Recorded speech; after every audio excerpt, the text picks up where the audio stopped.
वडाळा परिसरामध्ये दृश्य आपण पाहताय। हा सखल भाग आहे आणि या ठिकाणी आता मोठ्या प्रमाणात पाणी साचलेलं आहे। सकाळपर्यंत गुडघाभर पाणी या ठिकाणी होतं, मात्र आता हा रस्ता म्हणावा की नदी असा प्रश्न पडावा अशी परिस्थिती या ठिकाणी निर्माण झालेली आहे।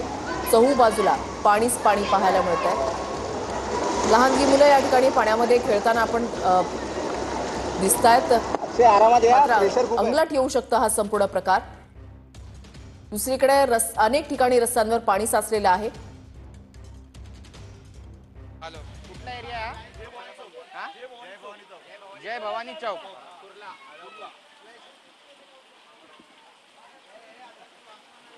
TV9 बघायला सांगा। गिरीश, सध्या तुम्ही कोणत्या भागामध्ये आहात? नक्कीच वृषाली, आपण पाहताय मी सध्या कुर्ल्याच्या जय भवानी चौक परिसरामध्ये आहे। या ठिकाणी पाणी भरायला सुरुवात झालेली आहे आणि बरीचशी घरं जी आहेत ती सुद्धा पाण्याखाली गेलेली आहे। कल्पना टॉकीजच्या मागचा हा सगळा परिसर आहे आणि इथले स्थानिक जे आहेत ते सुद्धा आपल्याला या ठिकाणी रस्ता दाखवताना पाहायला मिळतात। पाणी भरलंय आणि पाणी दाखवण्यासाठी ही सगळी जी तरुण मंडळी आहेत ती आपल्यासोबत या ठिकाणी पोहोचलेली आहे।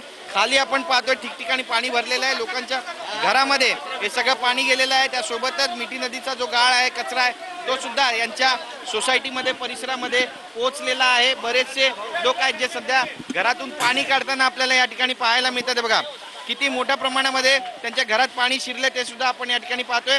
किती वेळापासून पाणी काढताय? 1-2 घंटे से निकाल रहा है मगर पानी तो जा रहा ही नहीं है। कितना पाणी भरत आहे यहाँ पे? यहाँ कमर तक का। कमरेपर्यंत होता। पाहतो आपण, बघा कमरेपर्यंत या ठिकाणी पाणी होता आणि हे बघा ही सगळी दृश्य या ठिकाणची पाहतो आपण।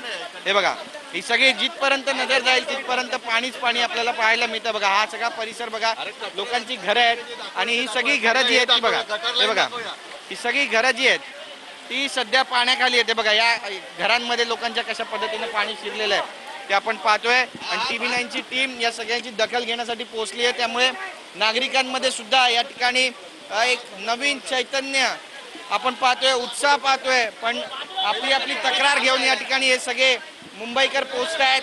आमच्या घरात गुडघ्याभर पाणी आहे, आमच्या अंगणात पाणी आहे, आमच्या बेडरूम मध्ये पाणी आहे आणि ही सगळी दृश्य आपण या ठिकाणची पाहतोय।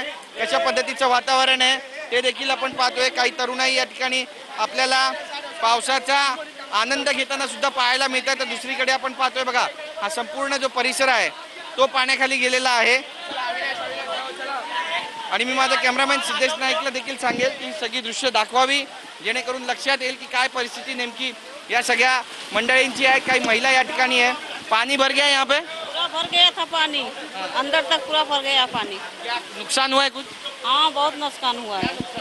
कादा बटाटा सब गीला हो गया, चावल दाल सब बिक गया।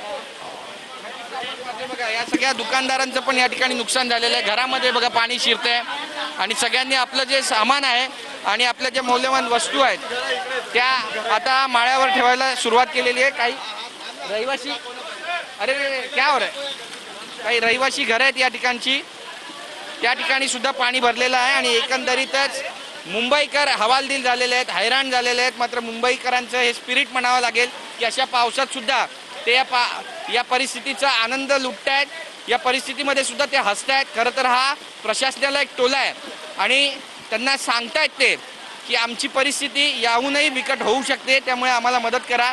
मुंबईच्या कुर्ला परिसर आहे हा सगळा आणि आपण पाहतोय बघा किती मोठ्या प्रमाणामध्ये या संपूर्ण परिसरामध्ये पाणी भरलेलं आहे। संपूर्ण परिसर जो आहे तो जलमय झालेला आहे।